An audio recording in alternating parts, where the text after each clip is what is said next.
नमस्कार दोस्तों, एक बार फिर स्वागत है आपका आपके अपने चैनल नई उमंग में। तो आज हम इस वीडियो के माध्यम से बात करने वाले हैं अभी हाल ही में भारतीय डाक विभाग में ग्रामीण डाक सेवक की वैकेंसी का नोटिफिकेशन जारी किया है, जिसके अंतर्गत अगर अपन बात करें तो टोटल 38,926 पोस्ट है इसमें। और जिसमें से अगर बात करें तो 921 पोस्ट है वो हरियाणा पोस्टल सर्किल में जीडीएस की है।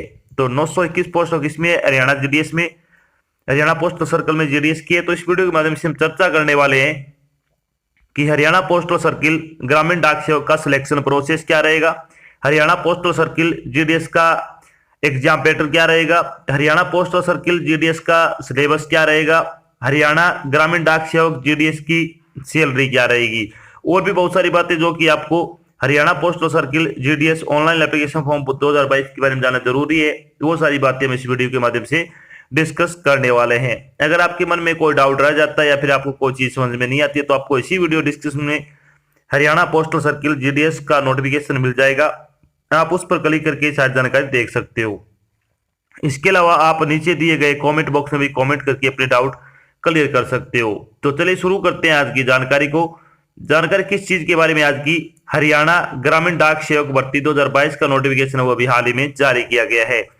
भारतीय डाक विभाग ने हरियाणा पोस्टल सर्किल में शाखा डाक मास्टर यानी ब्रांच पोस्ट मास्टर, सहायक शाखा पोस्ट मास्टर यानी असिस्टेंट ब्रांच पोस्ट मास्टर और डाक सेवक सहित ग्रामीण डाक सेवक के पदों की भर्ती के लिए एक अधिसूचना जारी की है। इस अधिसूचना के अनुसार इंडियन पोस्टल सर्किल ने हरियाणा में जीडीएस के 921 पदों के लिए ऑनलाइन आवेदन आमंत्रित किए हैं। योग्य और इच्छुक उम्मीदवार हरियाणा पोस्ट ऑफिस भर्ती 2022 के लिए डाक विभाग की आधिकारिक वेबसाइट appost.in के माध्यम से 2 मई 2022 से 5 जून 2022 तक आवेदन कर सकते हैं। यहाँ हम हरियाणा पोस्टल सर्कल जीडीएस भर्ती 2022, हरियाणा ग्रामीण डाक सेवक भर्ती 2022, Haryana postal circle GDS requirement 2022 के अन्य विवरण जैसे कि इसके लिए आयु सीमा क्या रहेगी, शैक्षणिक योग्यता क्या रहेगी, सिलेक्शन प्रोसेस क्या होगा, एप्लीकेशन शुल्क क्या रहेगा इसमें, इसके अलावा इसका एग्जाम पैटर्न क्या होगा, इसका सिलेबस क्या रहेगा और इसके लिए आवेदन कैसे करें आदि के बारे में विस्तृत रूप से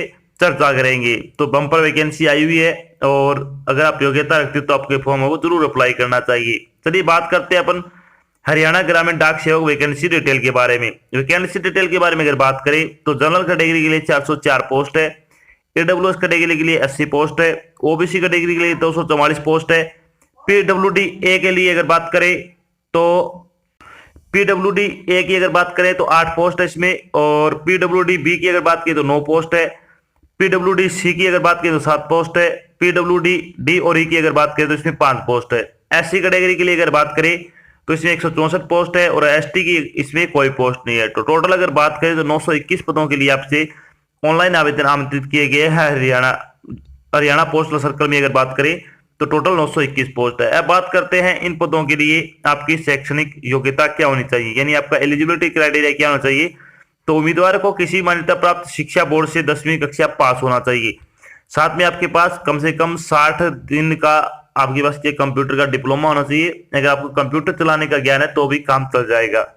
इसके अलावा आपको साइकिल चलाने का ज्ञान होना चाहिए। और चौथी चीज आपकी क्या है इसमें, जो आपकी क्षेत्रीय भाषा है हरियाणा की हिंदी, उसमें आपको लिखना बोलना पढ़ना और समझना आना जरूरी है। तो अगर आपके पास ये 4 चीजें हैं तो आप हरियाणा में हरियाणा जीडीएस वैकेंसी 2022 के लिए अप्लाई कर सकते हो। बात कर लेते हैं एज लिमिट के बारे में। एज लिमिट के बारे में अगर बात करें तो मिनिमम एज आपकी 18 वर्ष रखी गई है। मैक्सिमम एज की अगर बात करें तो 40 वर्ष आपकी आयु वो रखी गई है। इसके अलावा जो आपको सरकारी नियम अनुसार जो सरकारी नौकरी में आयु सीमा में छूट दी जाती है वो आपको छूट यहाँ पे भी प्रदान की जाएगी। अब बात कर लेते हैं इसमें इंपॉर्टेंट डेट के बारे में। इंपॉर्टेंट डेट के बारे में अगर बात करें तो Haryana GDS online application form भरने की स्टार्टिंग डेट के बारे में अगर बात करें तो 2 मई से आपके फॉर्म भरने शुरू हो चुके हैं। अगर बात करें लास्ट डेट के बारे में तो हरियाणा ग्रामीण डाक सेवक के फॉर्म भरने की लास्ट डेट है वो 5 जून है, यानी 5 जून तक आप अपना फॉर्म भरकर जमा करवा सकते हो। इसके बाद अगर आप फॉर्म भरते हो तो अमान्य हो जाएगा, यानी रिजेक्ट कर दिया जाएगा। बात करते हैं एप्लीकेशन फीस के बारे में। तो एप्लीकेशन फीस के बारे में अगर बात करें तो जनरल और ओबीसी कैटेगरी के लिए आपकी फीस है वो 100 रुपए रखी गई है। एससी और एसटी कैटेगरी की आपकी कोई फीस नहीं है, फ्री ऑफ कॉस्ट आपका फॉर्म भरा जाएगा। आपसे सिर्फ वही पैसा लिया जाएगा जो आप CSC सेंटर पर फॉर्म भरने जाते हो, तो जो चार्ज आपसे 40-50 रुपये फॉर्म भरने का लिया जाता है वो लिया जाएगा। इसके अलावा जो जनरल और OBC कैटेगरी की उम्मीदवार की फीस लगेगी उसका भुगतान आपको ऑनलाइन करना होगा, जैसे कि डेबिट कार्ड हो गया, नेट बैंकिंग हो गया, क्रेडिट कार्ड हो गया आदि के माध्यम से आप अपनी फीस का भुगतान कर सकते हो। चलिए बात करते हैं अपन हरियाणा ग्रामीण डाक सेवक का सिलेक्शन प्रोसेस क्या रहेगा। तो सिलेक्शन प्रोसेस के अगर बात करें तो उम्मीदवारों का चयन है वो मेरिट लिस्ट के आधार पर किया जाएगा, यानी इसमें कोई एग्जाम नहीं होगा, इसमें कोई इंटरव्यू नहीं होगा, डायरेक्ट और डायरेक्ट आपका जो सिलेक्शन है वो एक मेरिट लिस्ट तैयार की जाएगी, उसी के बेस पे आपका फाइनल सिलेक्शन है वो दिया जाएगा। चलिए बात कर लेते हैं ग्रामीण डाक सेवक का जो सिलेक्शन होगा उसमें आपकी मेरिट है वो किस बेस पे तैयार की जाएगी। तो मेरिट लिस्ट के बारे में थोड़ी बात करते हैं। तो आपकी मेरिट लिस्ट है वो जो आपने 10वीं कक्षा में प्राप्त किए अंक जितने भी आपके प्रतिशत है उसी के आधार पे कि आपका सिलेक्शन है वो किया जाएगा। यानी अगर आपने यहाँ पे 12वीं कर रखी है या फिर आपने UG या PG कर रखी है या फिर इसके अलावा आपने कोई इंजीनियरिंग में डिप्लोमा कर रखा है तो उसका यहाँ पे आपको कोई बेनिफिट नहीं मिलेगा। यानी सिर्फ और सिर्फ आपकी जो मेरिट लिस्ट है वो 10वीं में प्रतिशत अंकों के आधार पर तैयार की जाएगी। जितने प्रतिशत आपके अंक ज्यादा है 10वीं में आपके उतने ही प्रतिशत ज्यादा है चांसेस में सिलेक्शन होने के। तो ये चीजें आपको ध्यान रखनी है कि आपका सिलेक्शन है वो सिर्फ और सिर्फ मेरिट लिस्ट के आधार पर किया जाएगा। अब बात कर लेते हैं कि इसकी एक्सपेक्टेड कट ऑफ क्या जा सकती है, यानी मेरिट कितनी जा सकती है उसके बारे में। तो हरियाणा ग्रामीण डाक सेवक एक्सपेक्टेड कट ऑफ मार्क्स की अगर बात करें तो जनरल कैटेगरी के उम्मीदवार अगर आप तो आपके 88% से लेकर 92% जिन भी उम्मीदवारों की अंक है उनका जनरल कैटेगरी से आराम से इसमें क्या सिलेक्शन हो जाएगा। OBC कैटेगरी की अगर बात करें तो जिन उम्मीदवारों के 85% से लेकर 90% अंक है उनका इसमें आराम से सिलेक्शन हो जाएगा। SC कैटेगरी की अगर बात करें तो 75% से लेकर 80% अंक जिन उम्मीदवारों के हैं उनका SC कैटेगरी से सिलेक्शन हो जाएगा।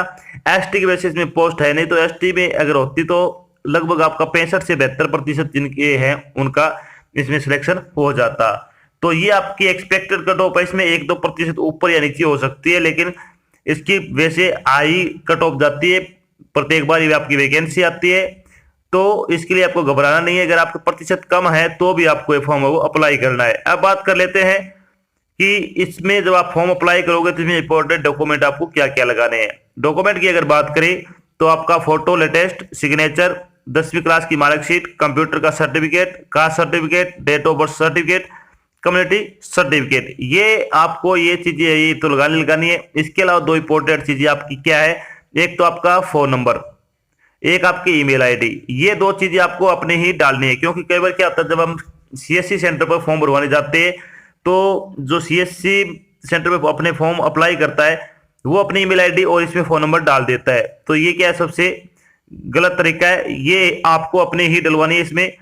क्योंकि जब भी आपको भारतीय डाक विभाग की तरफ से कोई नोटिस जारी किया जाएगा, नोटिफिकेशन जारी किया जाएगा, कोई जानकारी दी जाएगी कि आपका सिलेक्शन हुआ या नहीं हुआ है तो आपको डॉक्यूमेंट वेरिफिकेशन कहाँ पे आना है वो सारी चीजें आपको फोन पे और ईमेल पे भेजी जाएगी। तो अगर ये चीजें आपकी खुद की नहीं लगी होगी तो ये सारी चीजें उस CSC सेंटर वाले के पास ली जाएगी जो ये चीजें चेक नहीं करेगा, और अगर आपका सिलेक्शन हो भी जाएगा तो उससे आप वंचित रह जाओगे। तो ये चीजें कि आपको थोड़ी ध्यान रखनी है, चाहे कोई भी फॉर्म भरो ये आपको अपने ही यूज करनी है। अब बात करते हैं जब आपका फाइनल सिलेक्शन हो जाएगा तो आपकी सैलरी क्या रहेगी। तो हरियाणा JDS सैलरी बारे में अगर बात करें तो इसमें आपके 2 स्लैब होते हैं, एक होता है minimum TRCA 4 horse level first और एक होता है minimum TRCA 5 horse level second. तो अगर बात करें ब्रांच पोस्ट मास्टर की सैलरी क्या रहेगी, 4 हॉर्स में 12,000 रुपये पर मंथ के हिसाब से आपको सैलरी दी जाएगी। असिस्टेंट ब्रांच पोस्ट मास्टर और डाक सेवक की अगर बात करें तो 10,000 रुपये पर मंथ के हिसाब से आपको सैलरी दी जाएगी।